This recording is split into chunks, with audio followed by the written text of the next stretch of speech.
Hasn't stopped since yesterday. It went right through the night, and it's still carrying on this morning with some considerable ferocity. We understand the toll now is 19 wounded, 3 dead on Colonel Gaddafi's side. And as we were driving back from Libya yesterday, we heard that 2 brothers from the town of Nalut, where we had been filming a day or so before, had also been injured. That's subject to confirmation, but those are the reports we have. There is a huge disparity in the equipment that the 2 sides have at their disposal. There's been artillery used by Gaddafi's side quite indiscriminately. Some of it has been landing in the Tunisian town of Jazeera. The rebels seem only to have rifles at their disposal, but they have the high ground. So the Gaddafi forces are in the valley area. They're hiding in the buildings of the border post that the rebels up till yesterday were using themselves. But the rebels occupy all the high ground and are firing down on Gaddafi's forces, which of course give them a certain advantage, even though they don't have the equipment that Colonel Gaddafi's military has. Right, Anita, just remind us of the context of this, why this is such an important area of the battleground. Well, this has been a significant strategic gain by the rebels in this part of the country. They managed to seize control of an international border post.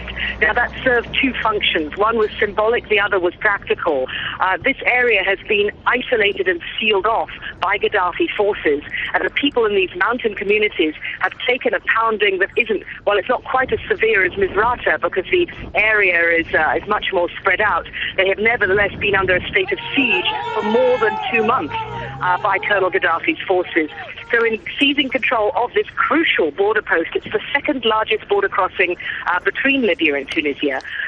It's provided a vital supply line to the rebels to enable them to keep this particular corner of the Libyan uprising going. But as far as Colonel Gaddafi is concerned, it was a public relations disaster because it had revealed that his forces, certainly operating in this part of the country, are not as fierce and not as strong and not as competent as he would like people to think, certainly as he would like other Libyans to think. So it was a huge blow to his prestige, and of course, with the rebels being able to resupply petroleum, food, and of course inevitably down the same routes at some point to gain more weapons to fight him, he knew that the battle had been given another round. His attempts to isolate, cut off this community, and they were cut off from the world's media too. That's why we haven't heard about this battle until the border crossing really was taken, because we haven't been able to get in here, because up to this point this area was sealed off.